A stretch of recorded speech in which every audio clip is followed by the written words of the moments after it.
Isostasy के अंतर्गत isostasy का डायरेक्ट रिलेशनशिप यानी इसका प्रत्यक्ष संबंध चूंकि स्थल रूपों के स्वरूप और उनकी विशेषताओं से होता है, विशेषकर जो टोपोग्राफिकल रिलीफ रिलेटेड कैरेक्टर्स होते हैं यानी स्थलाकृतियों के जो उच्चावच से संबंधित जो उनकी विशेषताएं होती हैं, इनसे होता है। क्यों?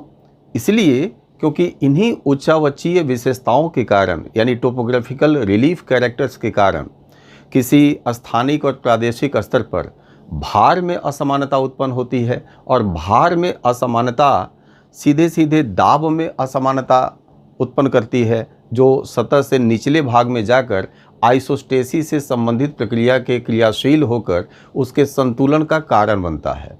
तो चूंकि यहाँ पर डायरेक्ट इसका रिलेशनशिप टोपोग्राफिकल रिलीफ कैरेक्टर से है और टोपोग्राफिकल रिलीफ कैरेक्टर के फॉर्मेशन प्रोसेस और उसके ट्रांसफॉर्मेशन प्रोसेस का संबंध यानी उसके निर्माण से संबंधित प्रक्रिया और उसके रूपांतरण से संबंधित प्रक्रिया का संबंध दो अलग प्रकार की क्रियाविधियों से है, जिसमें से एक क्रियाविधि इंडोजेंटिक फोर्सेस और उससे संबंधित क्रियाविधि है और दूसरी क्रियाविधि एक्सोजेंटिक फोर्सेस और उससे संबंधित क्रियाविधि है। इसलिए कुछ प्रश्न ऐसे बनते हैं जिनमें आइसोस्टेसी के इम्पैक्ट को या आइसोस्टेसी के प्रभाव को इन दोनों ही क्रियाविधियों के साथ संबंधित करके पूछे जाते हैं। और इसी क्रम में हमने आपके सामने जो प्रश्न रखा है यह इसी प्रकार का प्रश्न है या इस क्वेश्चन की प्रकृति इसी रूप में है।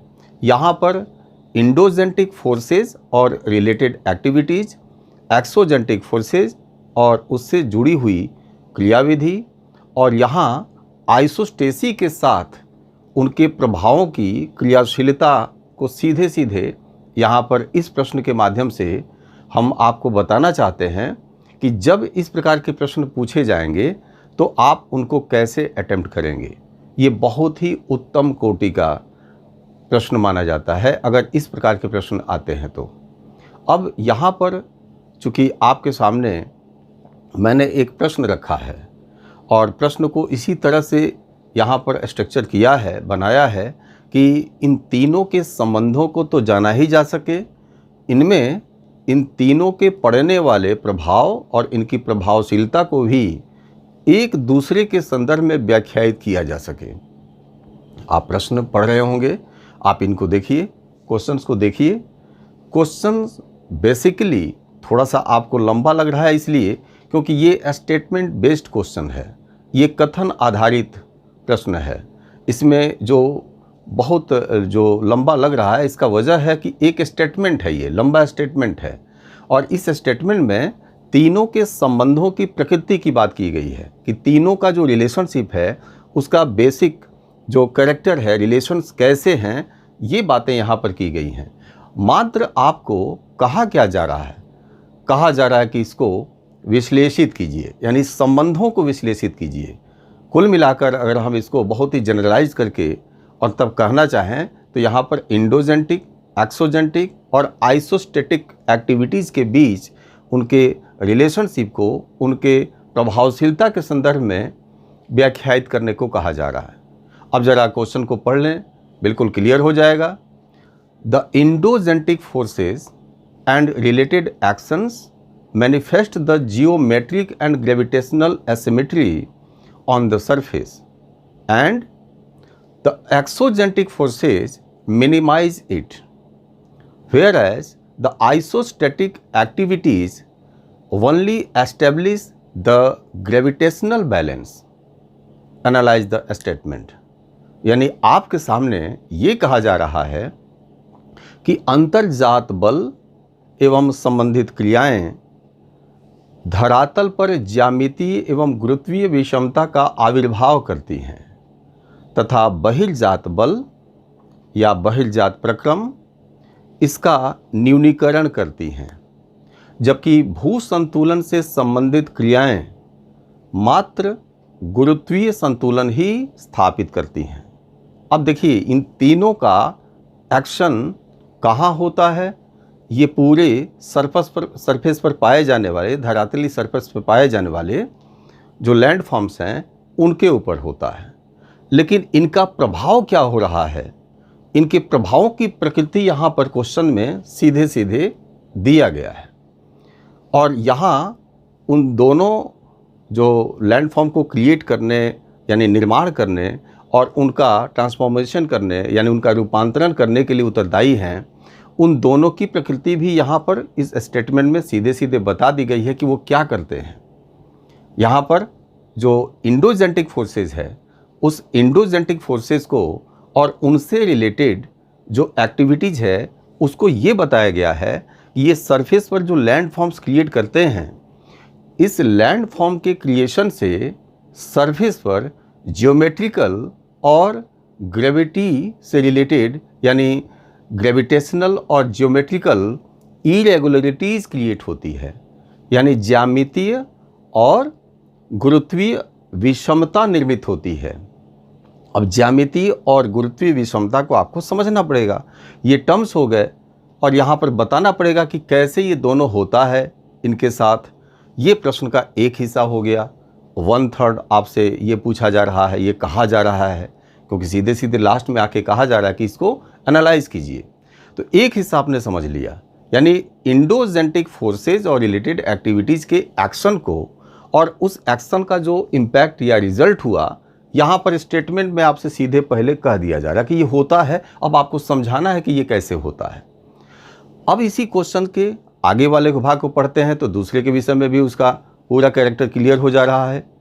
आगे कहा जा रहा है कि जो बहिर्जात बल हैं, एक्सोजेंटिक फोर्सेज हैं, जिसके विषय में आप जानते हैं कि जो एटमॉस्फेयर से, वायुमंडल से, जलवायु दशाओं से, पर्यावरण से रेगुलेट होते हैं, तो यहाँ पर जो एक्सोजेंटिक फोर्सेज हैं और उनसे रिलेटेड जो प्रोसेसेस हैं, ये क्या करते हैं, ये सरफेस पर जो इंडोजेंटिक फोर्सेज और रिलेटेड एक्टिविटीज़ के द्वारा जो यहाँ पर विषमता उत्पन्न की गई है, और विषमता में भी उसकी प्रकृति बताई गई है यहाँ पे कि जो ज्योमेट्रिकली और ग्रेविटेशनली जो इरेगुलरिटीज़ यहाँ पर क्रिएट की गई है, विषमता यहाँ पर निर्मित हुई है, उसको मिनिमाइज करती है। कौन मिनिमाइज करता है? मिनिमाइज करता है एक्सोजेंटिक फोर्सेस। ये यहाँ पर एक्सोजेंटिक फोर्सेस के रोल को बताया जा रहा है। किसके कंटेक्स्ट में बताया जा रहा है? लैंड फॉर्म्स के कंटेक्स्ट में बताया जा रहा है। लेकिन लैंड फॉर्म्स के बहाने यहाँ पर बताया क्या जा रहा है, इसके माध्यम से जो एक्चुअल में जो टारगेट किया जा रहा है वो बताया जा रहा है, जो ज्योमेट्रिकल और ग्रेविटी रिलेटेड इरेगुलरिटीज़ उत्पन्न हुई हैं उनको टारगेट किया जा रहा है। और उसको कहा जा रहा है कि ये क्या करती हैं, इनका रिजल्ट क्या होता है, इनके एक्शन का क्या परिणाम होता है, ये मिनिमाइज करती हैं उनके द्वारा जो विषमता उत्पन्न हुई है। इन संदर्भों में ज्यामिति और गुरुत्वीय संदर्भों में जो भी विषमता यहाँ पर उत्पन्न हुई हैं उनको मिनिमाइज करती है। यानी यहाँ पर केवल लैंड फॉर्म्स का क्रिएशन और लैंड फॉर्म्स का डिमोलिशन या ट्रांसफॉर्मेशन की बात नहीं कही जा रही है। लैंड फॉर्म्स के क्रिएशन के माध्यम से इंडोजेंटिक फोर्सेस और रिलेटेड एक्टिविटीज़ यहाँ पर जियोमेट्रिकली और ग्रेविटेशनली यहाँ पर विषमता उत्पन्न करती हैं। ये बात यहाँ कही गई है। दूसरी बात, इसको मिनिमाइज कौन करता है? एक्सोजेंटिक फोर्सेस एंड रिलेटेड एक्टिविटीज़ इसको मिनिमाइज करती है। यानी केवल वो लैंड फॉर्म्स को ही मिनिमाइज नहीं करते, लैंड फॉर्म्स के साथ ही साथ ज्योमेट्रिकली जो शेप है, ज्यामितीय जो आकृतियाँ हैं, उनका स्वरूप भी परिवर्तित होता है। और इसी के साथ चूँकि रिलीफ भी मिनिमाइज होता है, कम होता है, उनका न्यूनीकरण होता है, इसलिए यहाँ पर ये कहा जा रहा है कि ये मिनिमाइज होती हैं।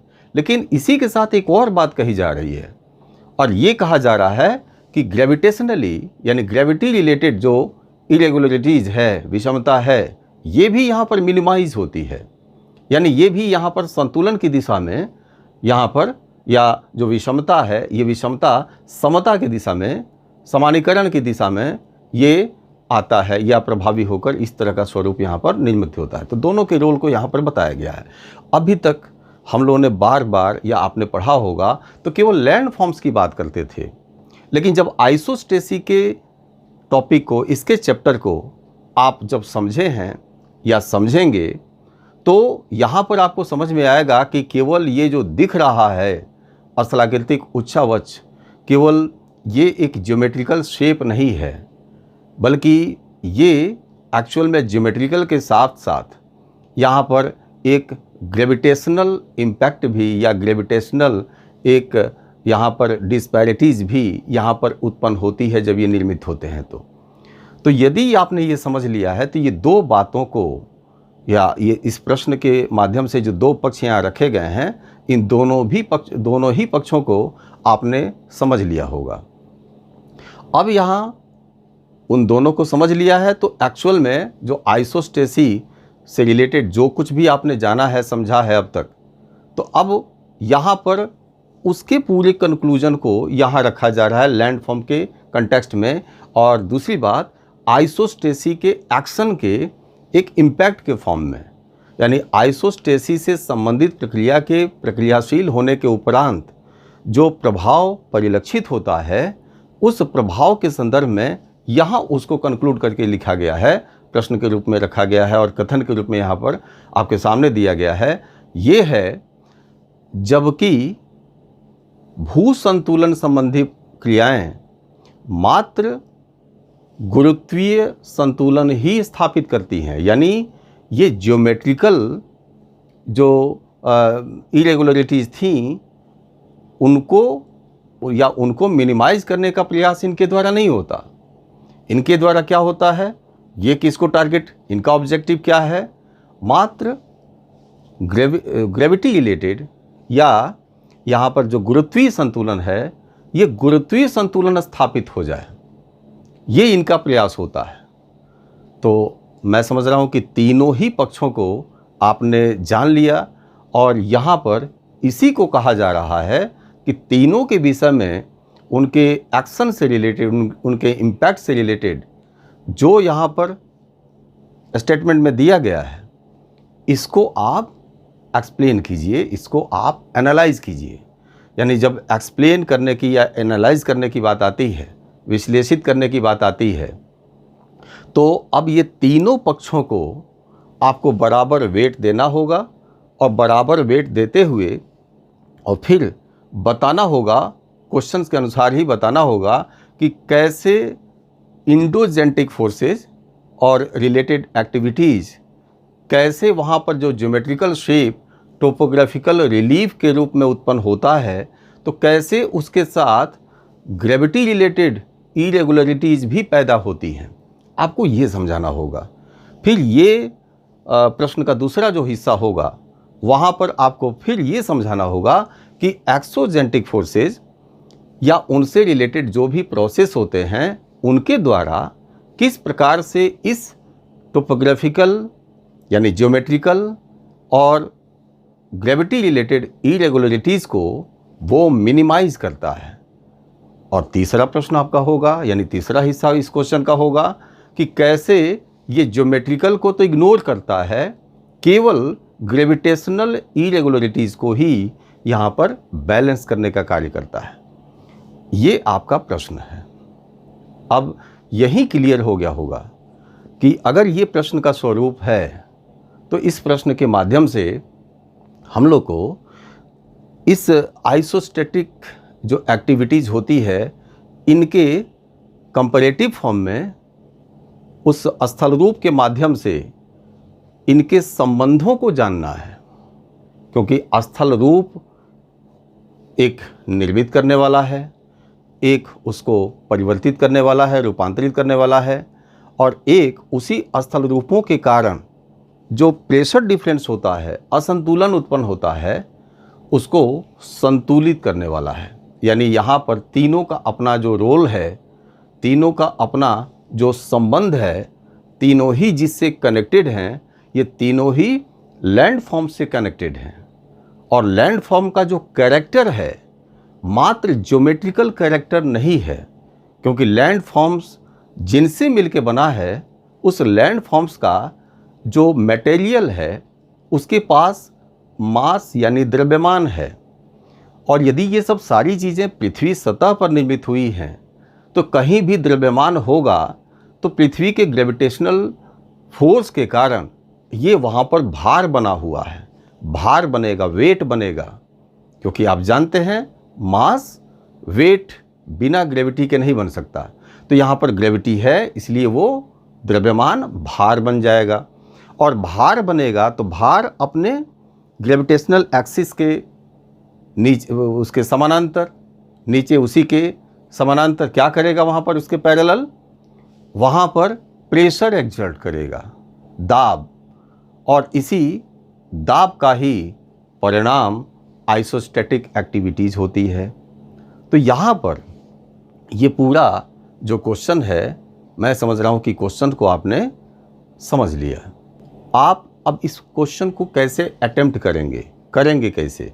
तो मैंने बताया कि इस क्वेश्चन के 3 पक्ष हैं और तीनों ही पक्षों को एक्सप्लेन करना है, बैलेंस्ड फॉर्म में एक्सप्लेन करना है।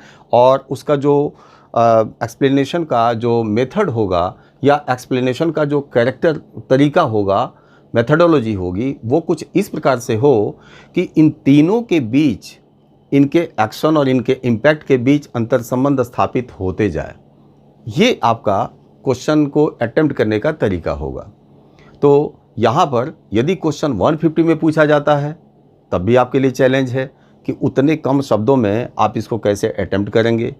और यदि 200 में कहा जाता है तब थोड़ा सा आपको रिलैक्स यहाँ पर मिलेगा, थोड़ी सी लिबर्टी मिली कि आपके पास 50 वर्ड्स एडिशनल मिल गए 150 के कंपैरिजन में। और यदि ये 250 या 300 की तरफ जा रहा है और उधर पूछा जा रहा है तब आपके पास थोड़ी सी लिबर्टी और बढ़ गई। और वहाँ पर अब आप जो आपका इंट्रोडक्टरी पार्ट होता है और लास्ट में जो समराइज करके आप अपनी बातों को रखते हैं, तो उसके लिए भी आपके पास अब पर्याप्त अवसर मिल गया, शब्द मिल गए। तो ये कैसे आपको अटेम्प्ट करना है, अब ये तो क्वेश्चन के उस वर्ड लिमिट पर निर्भर करेगा। लेकिन कुल मिला के जो इन तीनों ही चारों प्रतिरूपों में 150, 200, 250, 300 में जो भी क्वेश्चन पूछा जाए, उसमें जो 3 इसमें कारक हैं जिनके बीच संबंध यहाँ पर पूछा जा रहा है, इन तीनों के संबंधों को सभी में बताना होगा। और संबंधों को किस प्रकार से बताना होगा, तो यहाँ पर भी मैंने आपको बता दिया कि टोपोग्राफिकल रिलीफ और उस रिलीफ के अगेंस्ट जो फंक्शनेशन होता है, तो वहाँ पर 2 कारकों का फंक्शनेशन होता है, एक एक्सोजेंटिक फोर्सेस का और दूसरा आइसोस्टैटिक एक्टिविटीज़ का। तो ये जो क्रियाएं होती हैं उनके अगेंस्ट, तो ये किस प्रकार का इम्पैक्ट रखती हैं, यानी उनकी लिमिटेशंस क्या हैं, सीमाएं क्या हैं, ये बातें वहाँ पर एक्सप्लेनेशन में बिल्कुल ही आनी चाहिए। अब आइए उस प्लेटफॉर्म पर जहाँ तीनों अपना एक्शन करते हैं, वहाँ से आप अपनी शुरुआत करेंगे। आप यहाँ बताएंगे कि पृथ्वी का जो भी, यानी अर्थ का जो भी स्ट्रक्चरल कैरेक्टर है, इस स्ट्रक्चरल कैरेक्टर में जो टॉप के जो स्ट्रक्चरल इसके जोन्स हैं, जिसमें अपर मेंटिल है, एस्थेनोस्फीयर है, लिथोस्फीयर है, तो यहाँ पर अपर मेंटिल के कैरेक्टर, बेसिक कैरेक्टर, और अपर मेंटिल से ही निर्मित एस्थेनोस्फेरिक फिजिकल कैरेक्टर, विशेषकर उनका जो स्टेट है, फिजिकल स्टेट है, उससे संबंधित उनकी विशेषताएं, उनकी डेंसिटी, उनके टेम्परेचर से रिलेटेड जो कैरेक्टर है, और इसके ऊपर जो लिथोस्फीयर है, जिसका पूरा का पूरा संगठन यहाँ पर सॉलिड फॉर्म में हुआ है, लेकिन इसमें जिसका कंपोजिशन, जिसका कंस्टिट्यूशन हुआ है, उसमें टॉप मोस्ट सॉलिड मेंटिल के पार्ट भी हैं और 100% यहाँ पर क्रस्ट है। यहाँ पर इन तीनों ही कारकों के, यानी कारक कौन से हो गए, फैक्टर्स कौन से हो गए, फैक्टर्स हो गए ये जो जोनल कैरेक्टर है अर्थ का, स्ट्रक्चरल कैरेक्टर है अर्थ का, ये फैक्टर्स हो गए। तो यहाँ पर ये ऊपर के, यानी अर्थ के इस टॉप 3 स्ट्रक्चरल जोन्स के फंक्शनल कैरेक्टर के कारण, यानी डायनेमिक कैरेक्टर के कारण, यहाँ पर लिथोस्फीयर यानी स्थल मंडल में ही यहाँ पर कुछ ऐसी स्थितियाँ या इस प्रकार की स्थलाकृतियों का निर्माण होता है जिसका पूरा का पूरा प्रतिरूप स्थल पर, यानी टॉप मोस्ट लैंड फॉर्म जो होता है, जो आपका कॉन्टिनेंटल पार्ट है, इसके सरफेस पर रिलीफ फीचर्स के रूप में या रिलीफ पैटर्न के रूप में उभर के आता है। इसके निर्माण की प्रक्रिया में यानी टोपोग्राफिकल रिलीफ के फॉर्मेशन प्रोसेस में सबसे ज़्यादा जो रोल प्ले करने वाला कारक होता है वो डायनेमिक फैक्टर, वो dynamic component plate tectonic activities होती है। यानी इंडोजेंटिक फोर्सेस और रिलेटेड एक्टिविटीज़ के अंतर्गत प्लेट विवर्तनिकी से संबंधित क्रियाएं लिथोस्फेरिक टोपोग्राफिकल रिलीफ्स का फॉर्मेशन करती हैं, निर्माण करती हैं। चूँकि ट्रोपोस्फेरिक या क्षोभमंडलीय दशाओं में हाइड्रोलॉजिकल साइकिल फंक्शनेट होते रहता है। एटमॉस्फेरिक जो भी एक्टिविटीज़ है उनका एक बेसिक कैरेक्टर है, तो यहाँ पर विंड फोर्स एक्टिवेट या पूरी उनकी एक डायनेमिक कैरेक्टर यहाँ पर मौजूद होती है। इसलिए ये जो टोपोग्राफिकल रिलीफ्स हैं, निर्मित हुए हैं, इन टोपोग्राफिकल रिलीफ्स पर ही वायुमंडल द्वारा या वायुमंडल की जलवायु और पर्यावरण से संबंधित दशाओं के द्वारा बहिर्जात प्रक्रम और उनसे संबंधित एनर्जी यहाँ पर प्रक्रियाशील होती है और इनसे संबंधित यानी सतह पर निर्मित इन स्थलाकृतियों के विरुद्ध, इनके रिलीफ के विरुद्ध फंक्शन करके और इनके रिलीफ कैरेक्टर को मिनिमाइज करने का प्रयास करती है। और इस प्रकार ये एक सतत रूप में चलने वाली एक प्रक्रिया है जो दोनों के बीच एक टोपोग्राफिकल रिलीफ के फॉर्म में इरेगुलरिटीज़ क्रिएट करने के कार्य में लगातार अनवरत यानी सतत रूप में प्रयत्नशील रहती है, जो इंडोजेंटिक फोर्सेज और रिलेटेड एक्टिविटीज़ है उस रूप में, और दूसरा एक्सोजेंटिक फोर्सेज एंड रिलेटेड एक्टिविटीज़ के रूप में ये उसको मिनिमाइज करने का प्रयास यहाँ पर करती रहती है। इसीलिए समय के किसी एक अवस्था में इनका जो स्वरूप दिखता है, ये स्वरूप यहाँ पर इन्हीं दोनों प्रक्रियाओं के पारस्परिकता का एक परिणाम के रूप में दिखता है। ये जो टोपोग्राफिकल कैरेक्टर है, ये किसी समय में जब देखा जाएगा तो जो दिखेगा वही अगले समय में नहीं दिखेगा। उसका कारण है कि दोनों की प्रक्रियाशीलता के प्रभाव यहाँ पर पड़ते रहते हैं और इसी के कारण इसका स्वरूप परिवर्तित होते रहता है, यानी दोनों एक्शन मोड में हमेशा बने रहते हैं।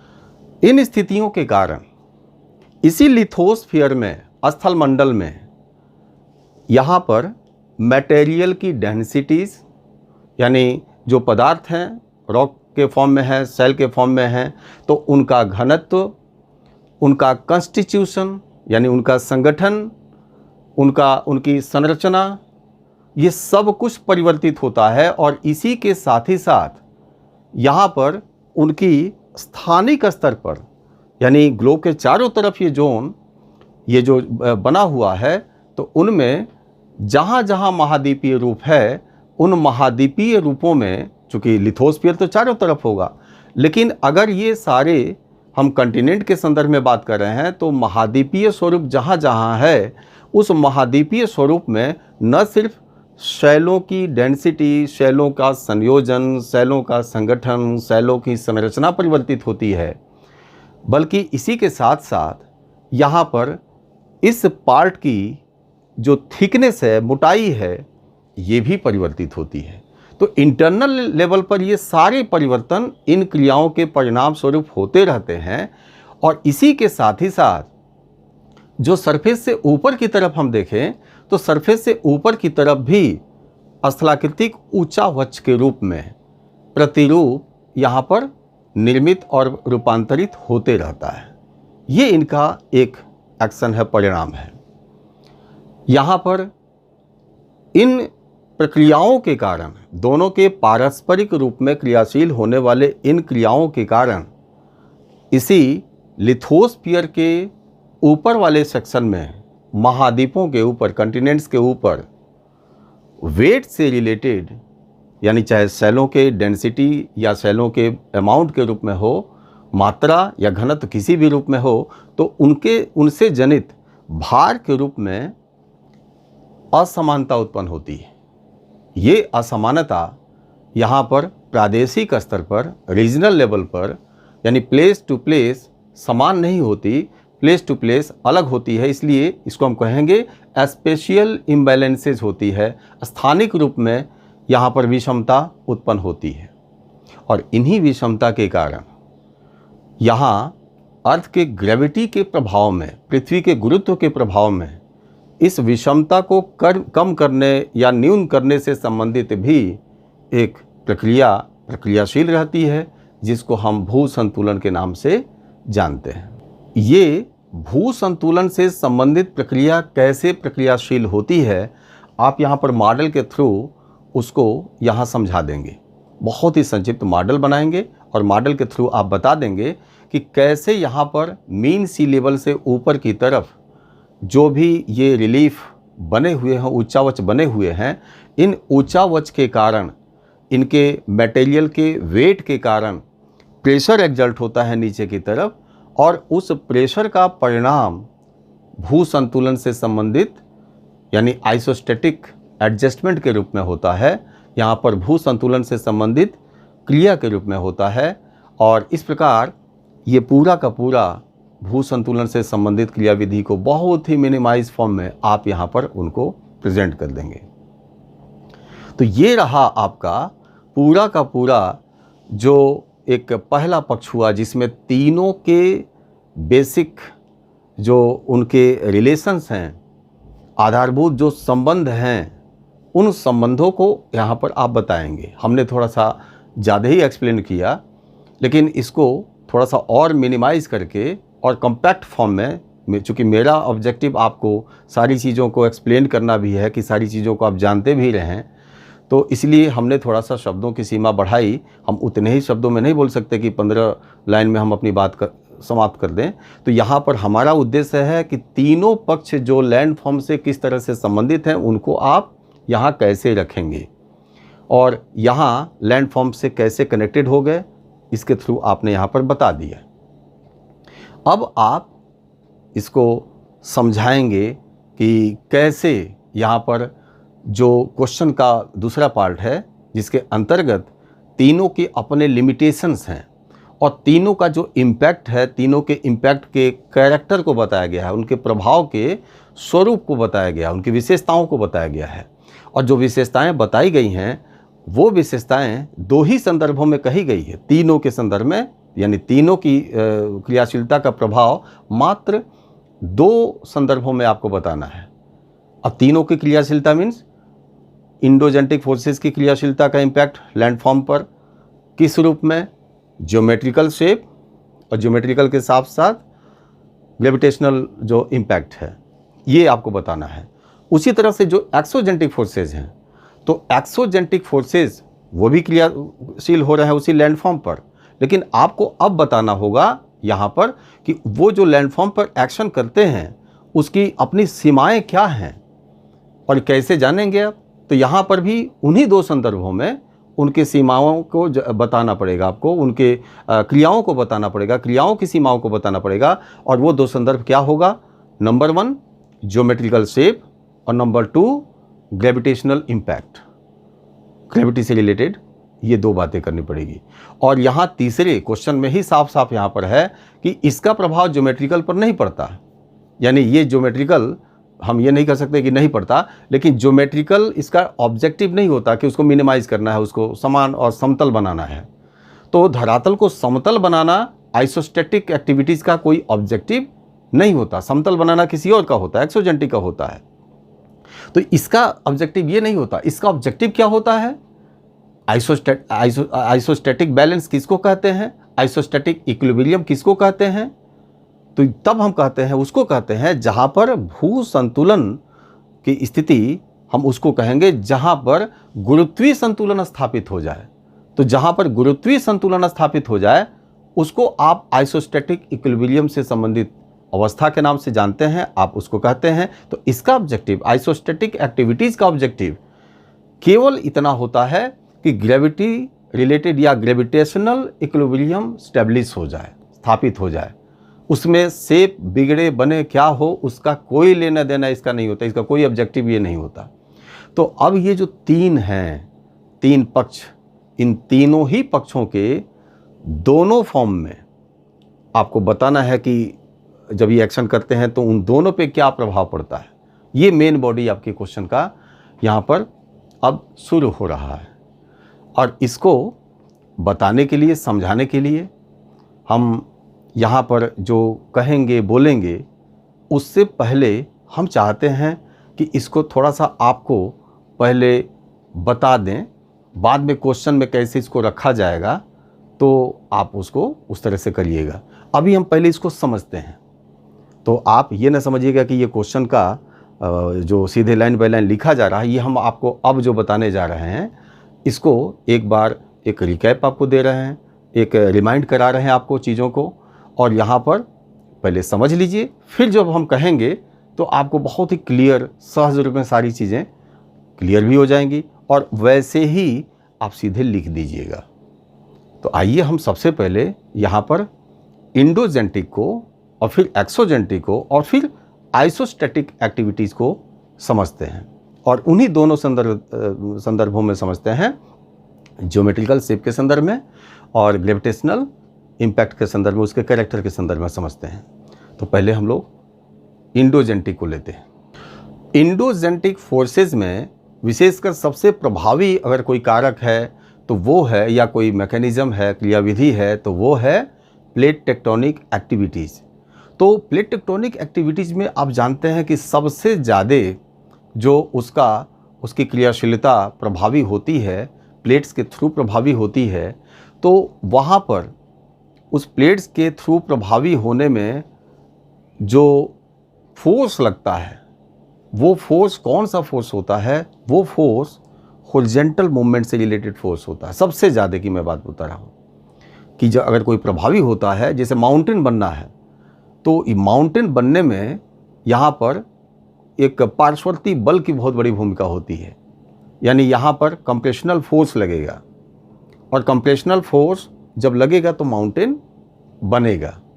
अब यहाँ पे ग्रेविटी का रोल यहाँ सेकेंडरी हो जाता है, क्योंकि ग्रेविटी भी फोर्सफुल है, वो तो हर जगह हर समय रहती है।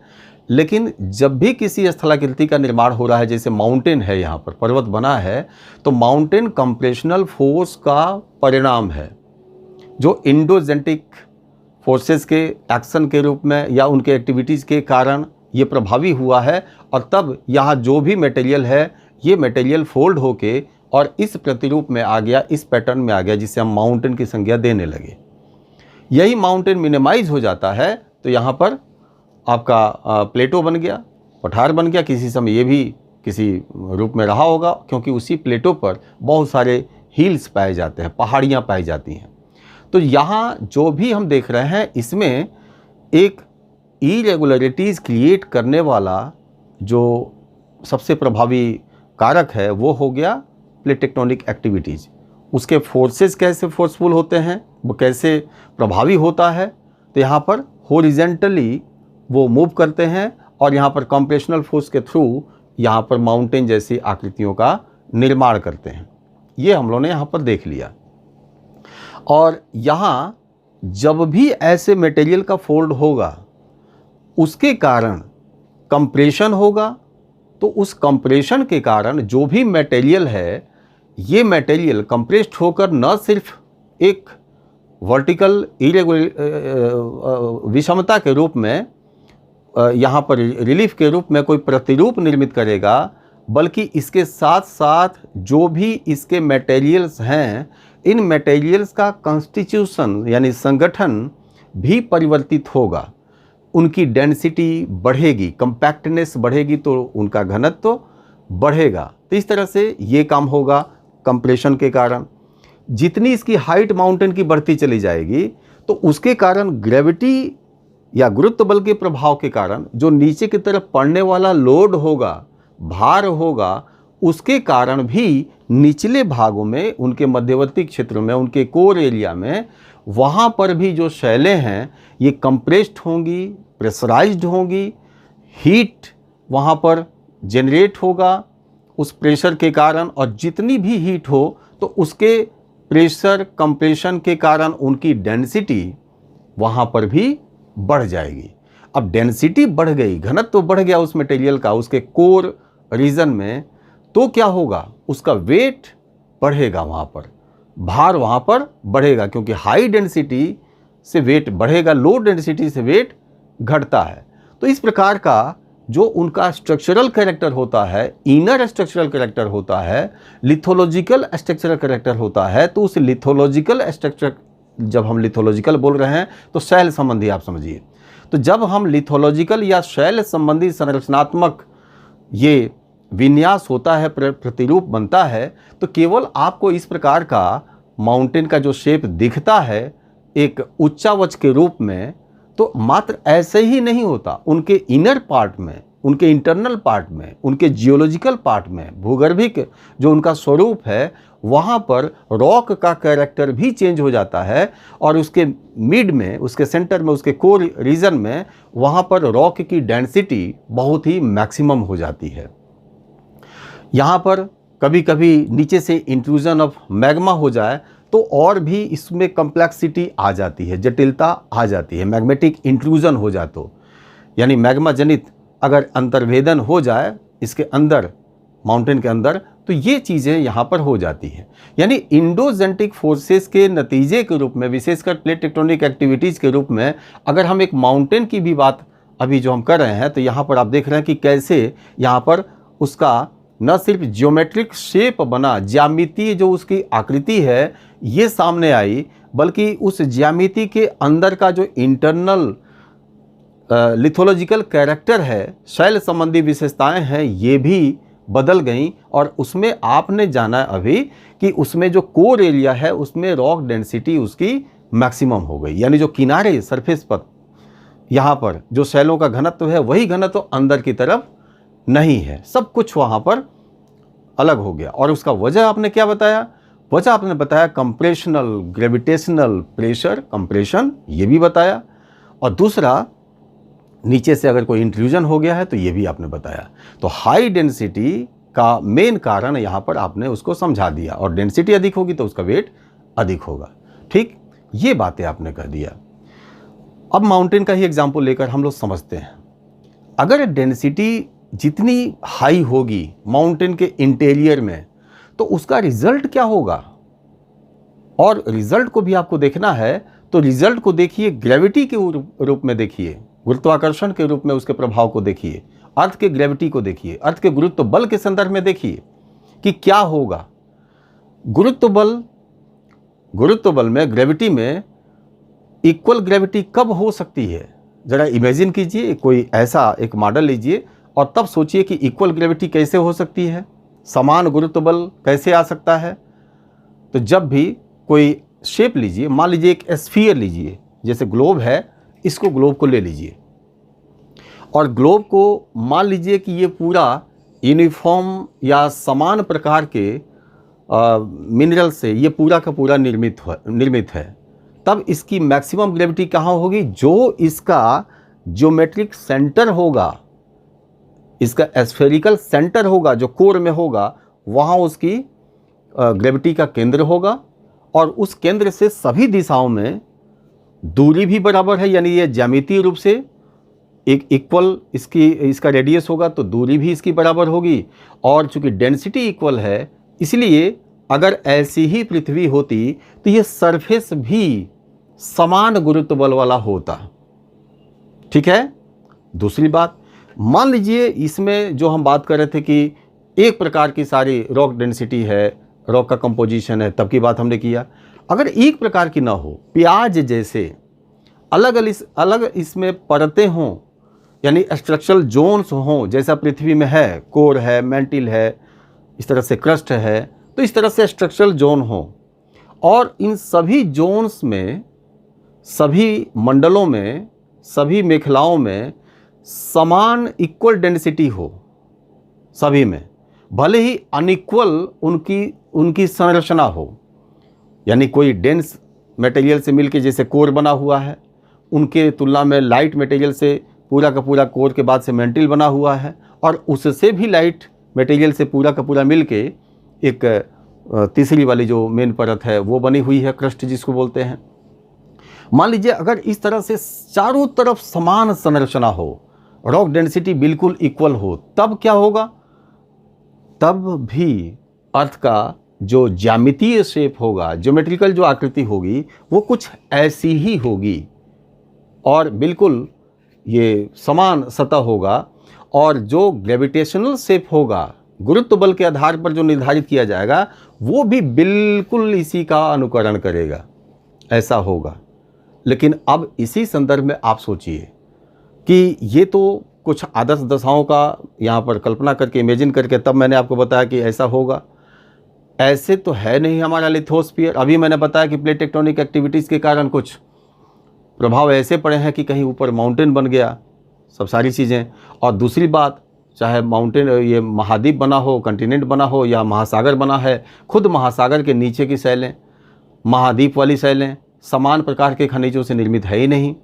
महाद्वीप जहाँ पर ग्रेनिटिक मटेरियल से, फेल्सिक मटेरियल से बना है, वहीं पर जो महासागर की तली है, उसका जो बॉटम है, वो किससे मिलके बना हुआ है? वो बेसाल्टिक मटेरियल से मिलके बना हुआ। उसकी हाई डेंसिटी है, क्योंकि वहाँ पर मैफिक मिनरल्स के कारण वो संगठित होकर बना है।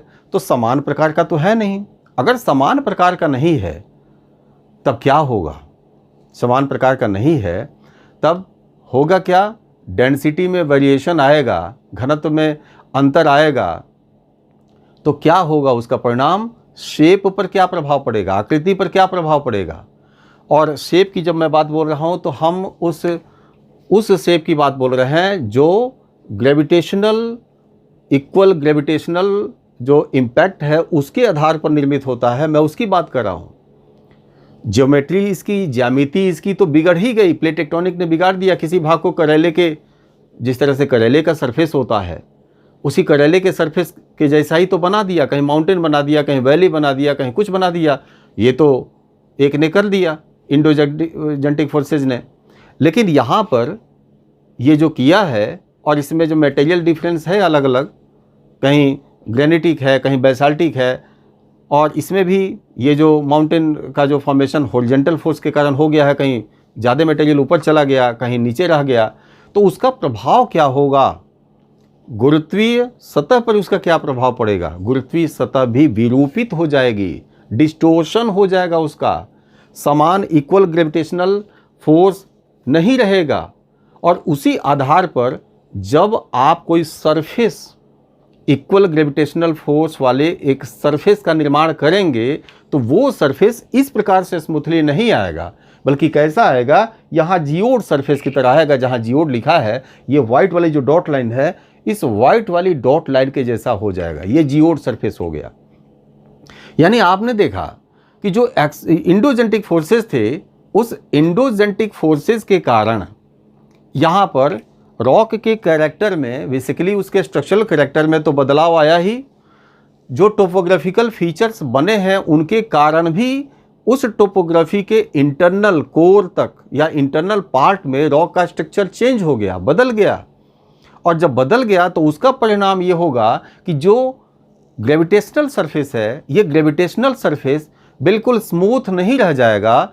ग्रेविटेशनल सरफेस बिल्कुल कोई बिल्कुल स्फेरिकल नहीं रह जाएगा पृथ्वी के इस मॉडल की तरह, बल्कि कैसा हो जाएगा? वो बनेगा तो इस प्रकार की आकृति बनेगी।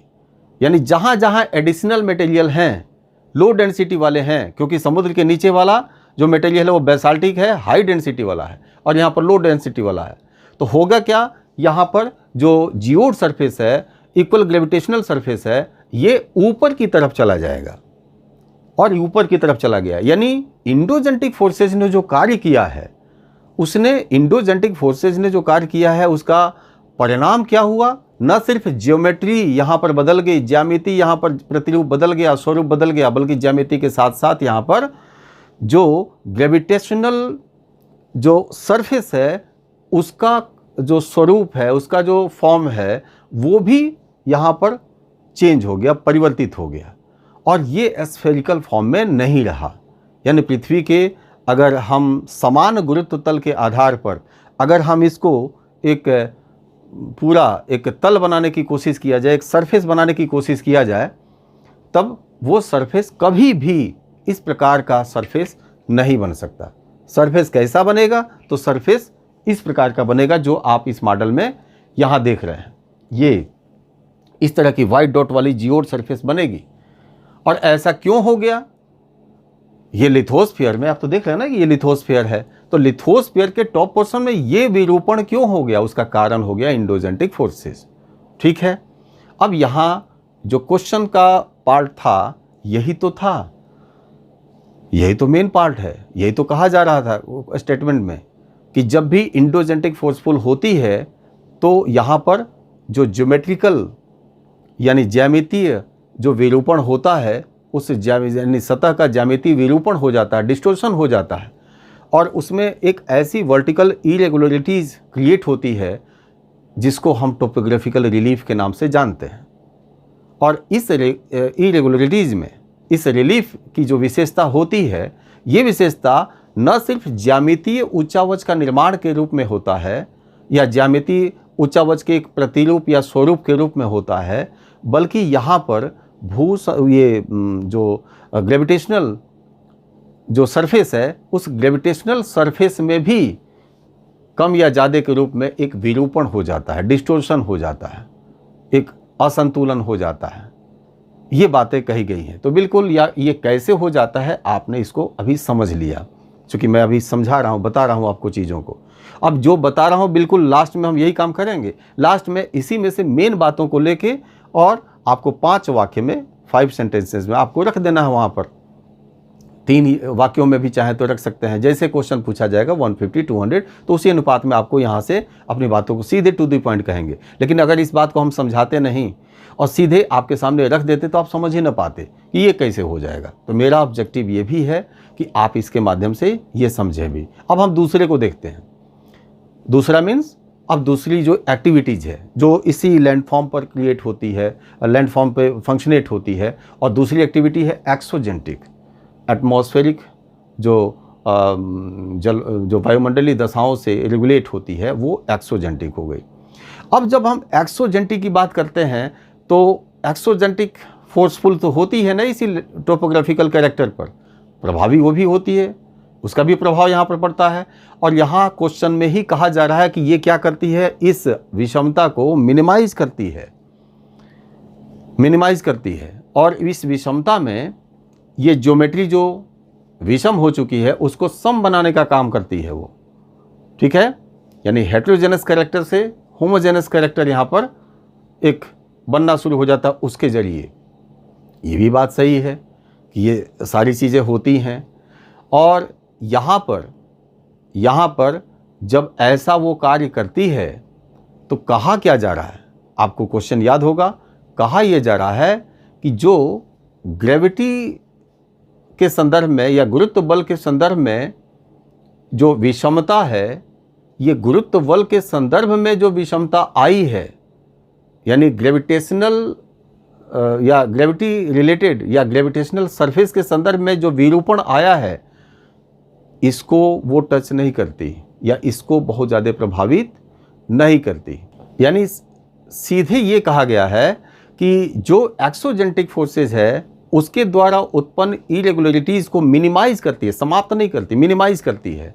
अब यहाँ पर कुछ बातों को आपको अब समझना होगा, उनके एक्शंस को समझना होगा, एक्सोजेंटिक फोर्सेस को, और फिर उसके इम्पैक्ट की तरफ हम लोग चलेंगे। अब यहाँ पर पहले समझ लीजिए कौन कौन से एक्सोजेंटिक फोर्सेज हैं जो यहाँ पर इफेक्टिव होती है। अगर कुछ नाम आपको याद हो तो आपको याद होगा कि एक तो आप रिवर को ले लेंगे, यानी जो वाटर फ्लो होता है, जल का प्रवाह होता है, तो यहाँ पर फ्लोइंग कैरेक्टर ऑफ वाटर को ले लेंगे, चाहे नदी के रूप में प्रवाहित हो चाहे किसी रूप में प्रवाहित हो, तो वो भी अपना एक्शन करेगा। दूसरी बात आप किसको ले सकते हैं, ग्लेशियर्स को ले सकते हैं, हिमानियों को ले सकते हैं। इसी तरह से विंड को भी आप ले सकते हैं। ये 3 सबसे प्रभावी हो गए। प्रभावी तो और भी होते हैं, कोस्टल भी हो जाएंगे, कास्ट वाले भी हो सकते हैं, लेकिन यहाँ पर जिनके कारण सतह पर एक जो ज्योमेट्रिकल शेप है उसकी विषमता मिनिमाइज होती है, तो उस मिनिमाइज करने में सबसे प्रभावी भूमिका निभाने वाले ये 3 कारक हो गए। फ्लोइंग वाटर यानी नदी जैसे संबंधित कारक, और नदी के बाद, रिवर के बाद दूसरा ग्लेशियर्स और तीसरा विंड। अब जरा सोचिए, तीनों में अंतर समझिए।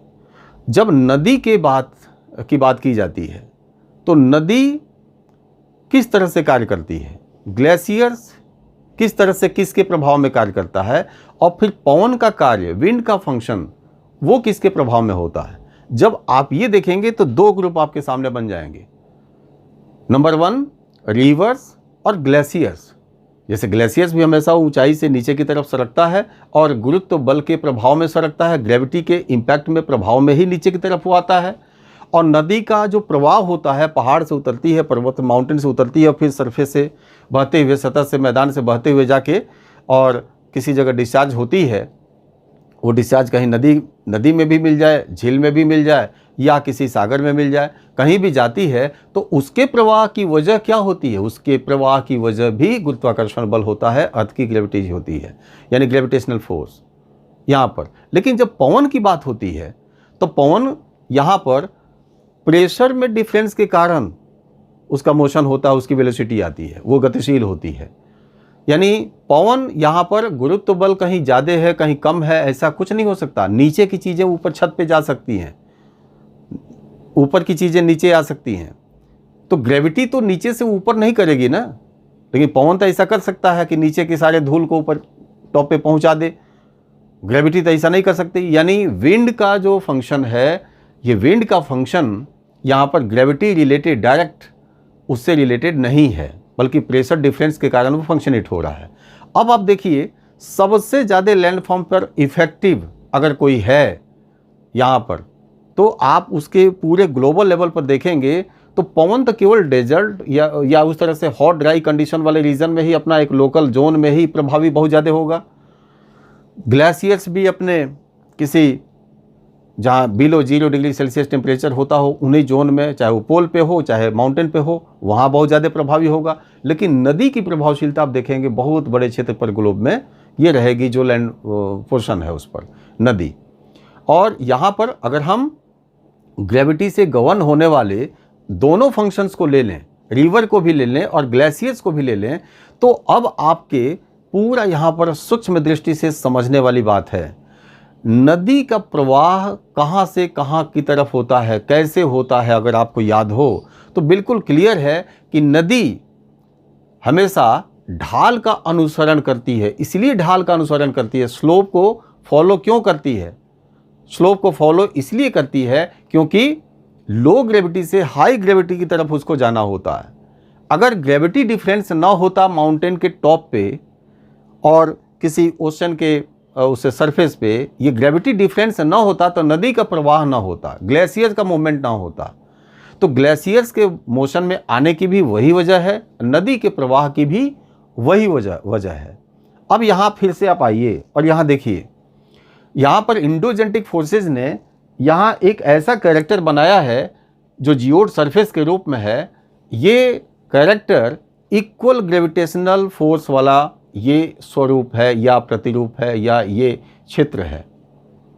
अब यदि यहाँ पर आप ध्यान रखें, किसी भी स्थान पर भले आपको ऊपर नीचे इस तरह से दिख रहा है, लेकिन किसी भी स्थान पर कोई नदी, रिवर को ले लीजिए, रिवर को जो सबसे टॉप आपको लगता है उसी जगह अगर रिवर को ले लीजिए, तो रिवर या नदी वहाँ जो स्थिति होगी और वहाँ से सबसे नीचे जो आपको दिख रहा हो वहाँ अगर आप ले लें इसी डॉट वाले लाइन में ही, तो कहीं से कहीं पानी नहीं जाएगा, कहीं से कहीं पानी नहीं बहेगा।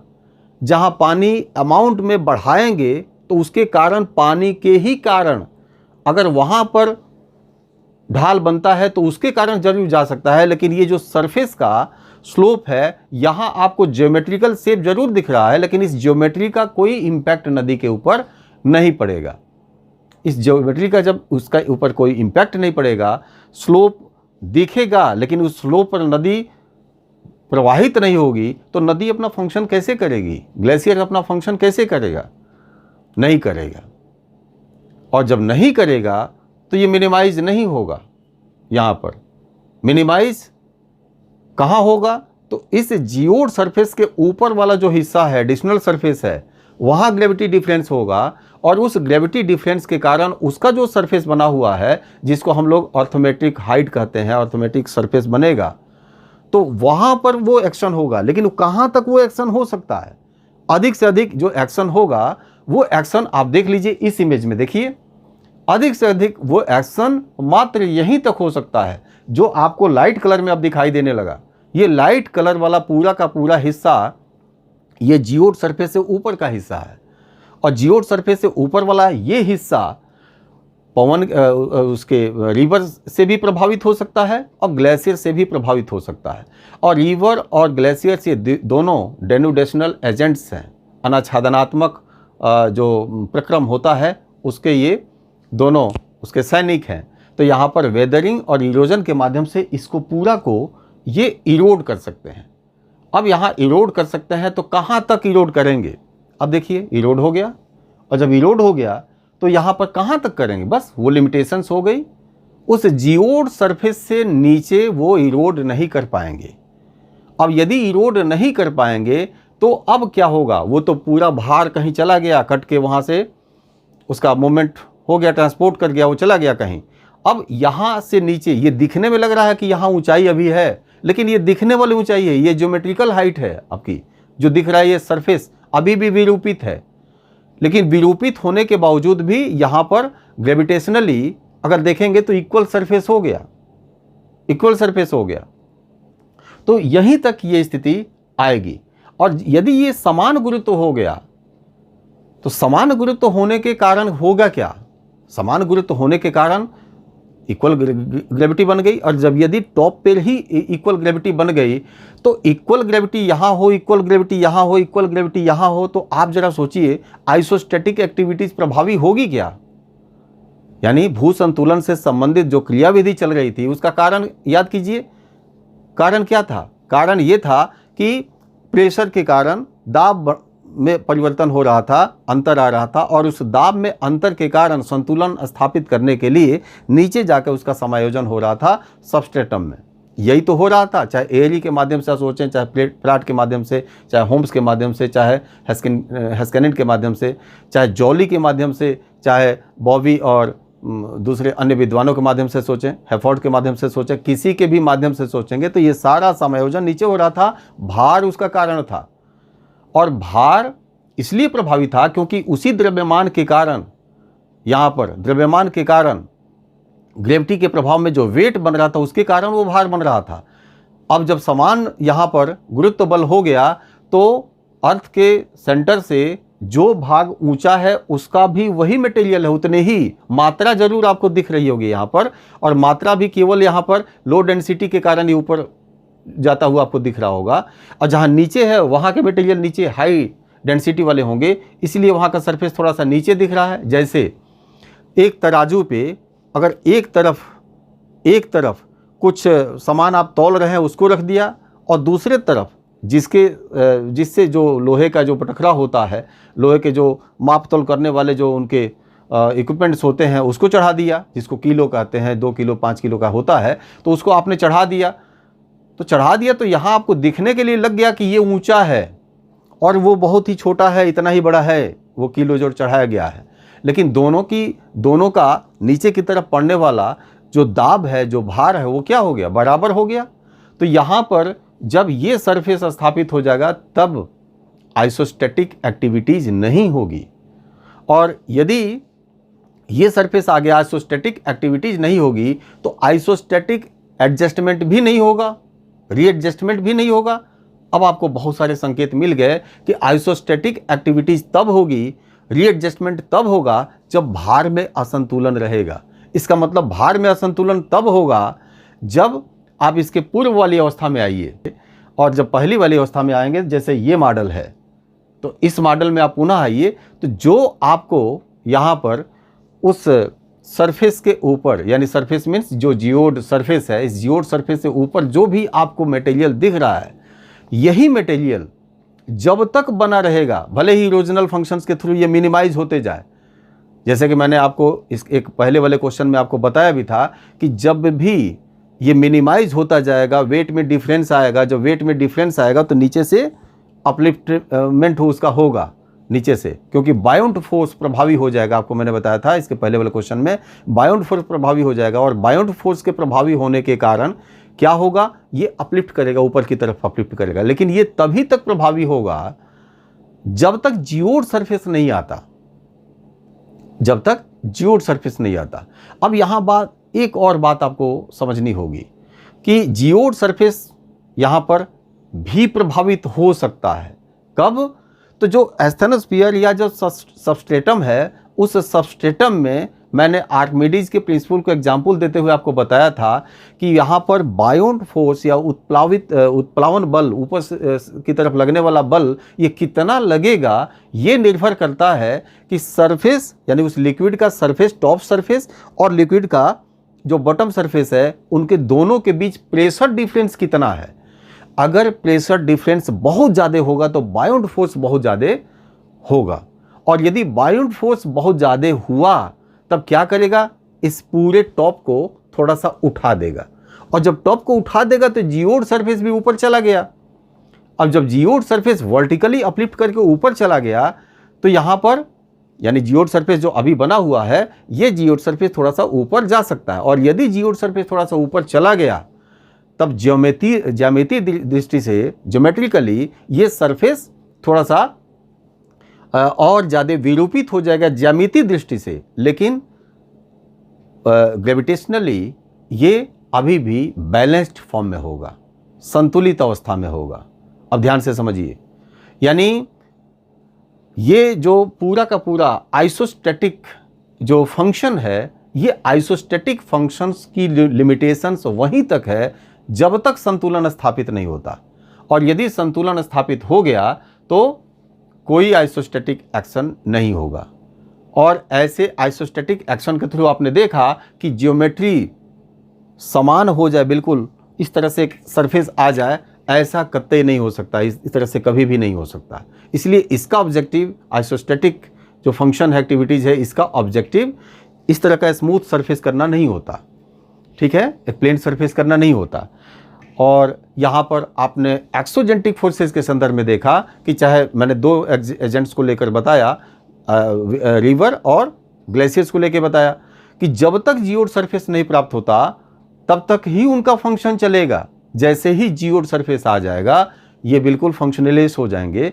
यानी यहाँ पर यद्यपि यहाँ पर इन पूरे प्रयासों में ज्यामितीय दृष्टि से, ज्योमेट्रिकली शेप में थोड़ी सी एक जो विषमता थी वो कम होके और यहाँ पर एक होमोजेनिटी आई, लेकिन अभी भी यहाँ पर मिनिमाइज ज़रूर हुआ है।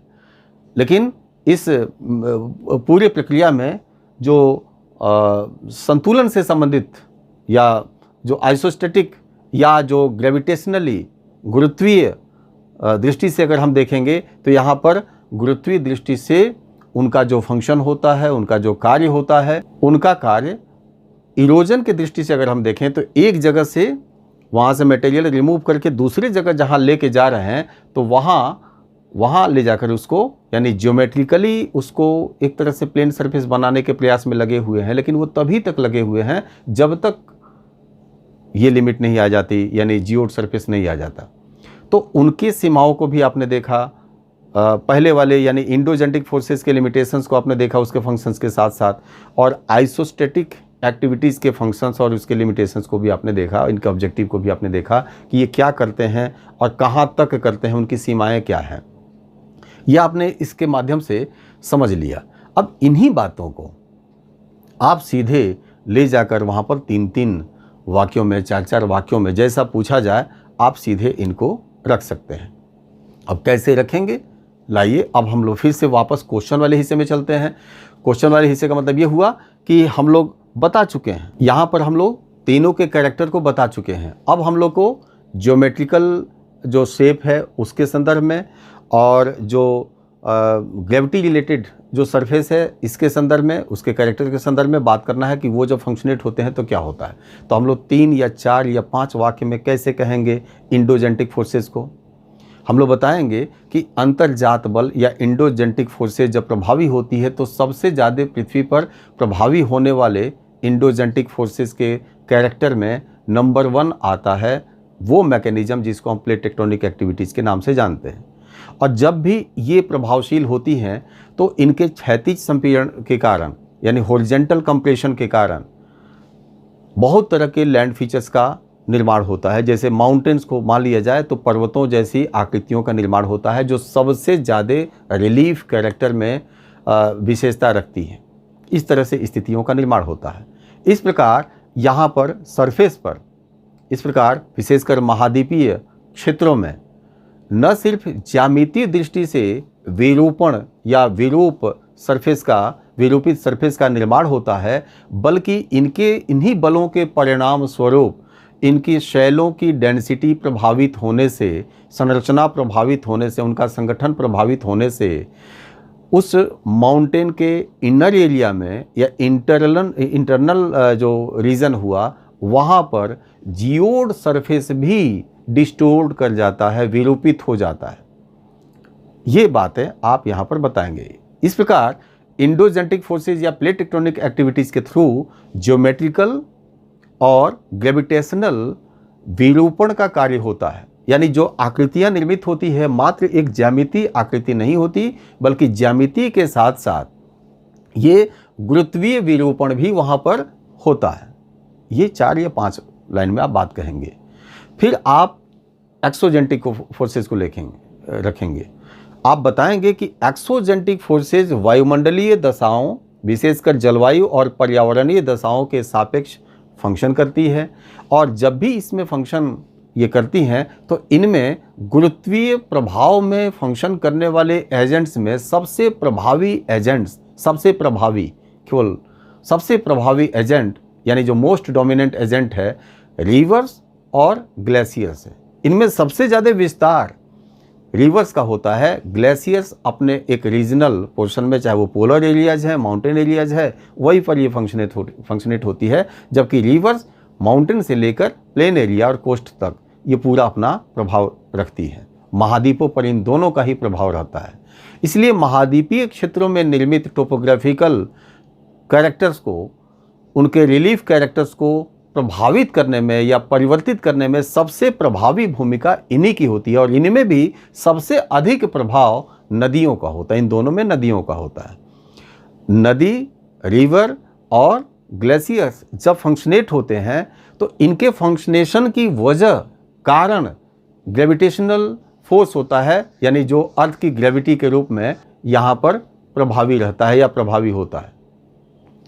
यहाँ पर जो डिस्टोर्शन इंडोजेंटिक फोर्सेस के कारण ग्रेविटेशनल फोर्स के रूप में, ग्रेविटेशनल सरफेस के रूप में हुआ है, जिसे हम जियोड सरफेस कहते हैं, यही जियोड सरफेस ही इनके फंक्शनेशन की लिमिट होती है। यानी ये जब फंक्शन करते हैं तो इनके प्रभाव स्वरूप वहीं तक अपर्दन और अपक्षय से संबंधित स्थलाकृतियों का विरूपण होता है, या उनका ज्यामितीय जो उनका स्वरूप है वो परिवर्तित होती हैं, या उनका रूपांतरण होता है, जब तक इक्वल ग्रेविटेशनल फोर्स वाली सरफेस इनको नहीं मिल जाती।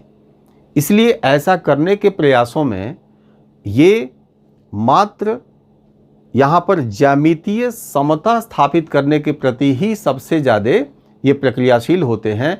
इनके ऐसा करने से यहाँ जो ज्यामितीय या ज्योमेट्रिकल जो शेप बना हुआ है वो बिल्कुल मिनिमाइज तो हो सकता है, लेकिन वो समाप्त नहीं होता। ये एक स्मूथ सरफेस नहीं आ सकता, वो सतह नहीं आ सकता जिसको हम ये कह सकते हैं कि एक यहाँ पर जिसको एलिप्सॉइडल सरफेस की बात करें तो एलिप्सॉइडल सरफेस जैसा इनका कभी कैरेक्टर नहीं आ सकता। दूसरी बात, अपने इन प्रयासों में चूँकि इनके कार्य करने की या फंक्शनेट होने की सीमा ही है जियोड सरफेस, इसलिए जियोड सरफेस से नीचे जाकर कभी भी इरोजनल वर्क नहीं हो सकता रिवर का और ग्लेशियर्स का। चूँकि नीचे आ गया तो ग्लेशियर्स का समाप्त हो जाएगा, रिवर का भी फंक्शन वहाँ पर नहीं हो सकता, क्योंकि नदी के प्रवाह की वजह ग्रेविटी डिफरेंस होता है और जियोड सरफेस पर कभी भी ग्रेविटी डिफरेंस नहीं होता। ये बातें यहाँ पर आपने इसको रख दिया। अब आप बताएंगे कि भू संतुलन से संबंधित क्रियाविधि के प्रभावशील होने की वजह या उसका जो कारण होता है वो कारण होता है प्रेशर डिफरेंस, सतह पर दाब में भिन्नता।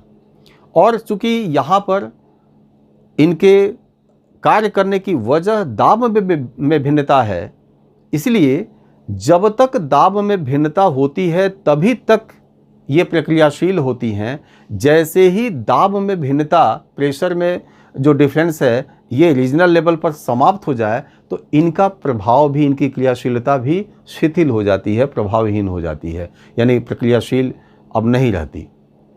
और यहाँ जब भी ये फंक्शनेट होती है तो इनका टारगेट या इनका ऑब्जेक्टिव, इनका जो उद्देश्य है, ये केवल और केवल इक्विलिब्रियम स्थापित करना है, जो ग्रेविटी के संदर्भ में या गुरुत्व बल के संदर्भ में संतुलन के रूप में स्थापित होता है। इसलिए इन प्रयासों में कभी भी ज्योमेट्रिकल शेप के स्मूथ करने की इनके द्वारा कभी भी इनका उद्देश्य नहीं है, तो इनके प्रयासों का कभी उस रूप में प्रभाव भी नहीं होता। तो इस प्रकार यहाँ पर आपका ये तीनों पक्ष विश्लेषित हो गया और इन्हीं तीनों पक्षों के साथ आपका ये पूरा का पूरा प्रश्न समाप्त हो गया। तो मैं समझता हूँ कि आपने इसको समझा भी और क्वेश्चंस को लास्ट में जैसे जाकर मैंने किया वो आप समझ गए कि ये क्या होता है, कैसे होता है और तीनों के बीच संबंध क्या है, ये पूरा विश्लेषित भी हो गया। यही मेन प्रश्न है। तो मैं समझता हूँ कि इस एनालिसिस के माध्यम से आप ऐसे जटिल प्रश्नों को भी समझने और करने में निश्चित रूप से सक्षम हो जाएंगे। और यदि कहीं आता है ऐसा तो आपके लिए ये एक प्लस पॉइंट है, क्योंकि ऐसे क्वेश्चंस को सभी लोग अटेम्प्ट नहीं करते। जनरल जो अभ्यास होता है लोगों का वो ट्रेडिशनल क्वेश्चंस को करने के प्रति ही होता है। विशेषकर आइसोस्टेसिस से अगर ऐसे प्रश्न पूछे जाएं तो आपके लिए ये एक गोल्डन अपॉर्चुनिटी होगी, क्योंकि इससे भागना नहीं है, इसको अटेम्प्ट करना है। क्योंकि कम लोग होंगे जो अटेम्प्ट करेंगे, और जब कम लोग होंगे अटेम्प्ट करेंगे तो निश्चित रूप से जो क्वेश्चन पूछे जा रहे हैं, आप भी जान रहे हैं कि सभी क्वेश्चंस अब कंपल्सरी रूप में पूछे जा रहे हैं। तो आप बेटर फॉर्म में इसको समझ के जब आप अटेम्प्ट करेंगे तो निश्चित रूप से दूसरे का क्वेश्चन छूट जाएगा, और जब छूट जाएगा तो आपके लिए ये अच्छा एक अवसर होगा, क्योंकि हमेशा ही कंपैरेटिवली जो बेटर होता है वही कंपटीशन का एक विनर होता है। यूपीएससी में सेलेक्ट होने का दूसरा कोई फॉर्मूला नहीं है, दूसरा कोई मंत्र नहीं है। Okay, thank you.